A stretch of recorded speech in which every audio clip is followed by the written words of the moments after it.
Tidak akan heran kalau Indonesia berperang dengan Australia di tahun 2037 seperti ramalan Nostradamus, karena di waktu tersebut perebutan celah Timor memuncak dan tambang emas di perbatasan Timor dan Nusa Tenggara Timur adalah cadangan emas terbesar di dunia yang Indonesia siap mengeksplorasinya. Di tahun 2037, Timor Timur sudah jadi provinsi Indonesia kembali. Ramalan akan perang Indonesia-Australia merupakan profesi atau ramalan tentang masa keemasan Indonesia di bawah New Mind yang diawali sejak tahun 2024. Salah satu grand plan-nya Indonesia memang akan mengambil kembali Timor Timur dan minimum dalam 5 tahunan, sekitar tahun 2029 atau 2030, Timor Timur kembali ke pangkuan Ibu Pertiwi. Kota Ambon di masa itu di tahun 2035-an sudah menjadi kota perikanan terbesar di dunia.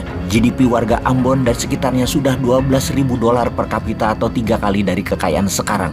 Dan Papua adalah tempat paling eksotis untuk pariwisata yang sebagian bermitra dengan Singapura. Papua juga sebagai food estate untuk menghidupi Singapura dan wilayah timur Indonesia. Singapura ingin swasembada pangan, maka Indonesia bekerja sama dengan Singapura untuk membuat food estate di Papua.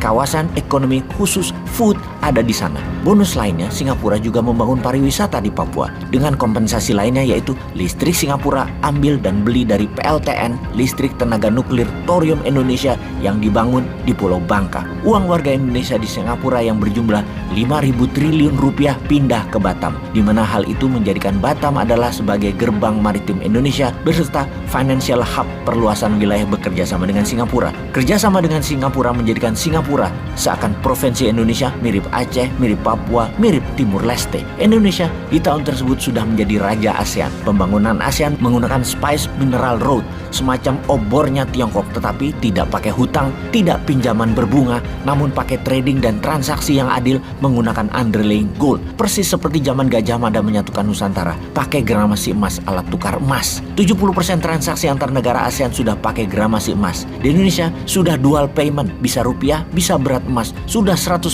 transaksinya di tahun 2035 sudah menggunakan sistem itu. Emas adalah dolarnya ASEAN di tahun 2035. Ini yang mengkhawatirkan Australia dan Amerika tentunya. Kuat fakta pertahanan 4 negara, Australia, Inggris, Jepang, dan Amerika lah yang di belakang Australia untuk berperang merebut Timor Timur di tahun 2037 tersebut. Untuk itu, sejak tahun 2024 Indonesia membangun pangkalan militer terkuat Indonesia di selatan adalah di Merauke. Di tahun 2035, kekuatannya adalah 100 kapal perang laut dan 100 jet fighter dan bomber serta 10.000 drone berjarak terbang 5.000 km bisa sampai Sydney dan Melbourne. Pangkalan militer di Merauke wilayahnya sampai Ambon dan Bali selain seluruh Australia. Pangkalan militer terbesar di utara Indonesia ada di Sulawesi Utara, mengcover sisi utara Indonesia sampai Biak dan Kalimantan Utara.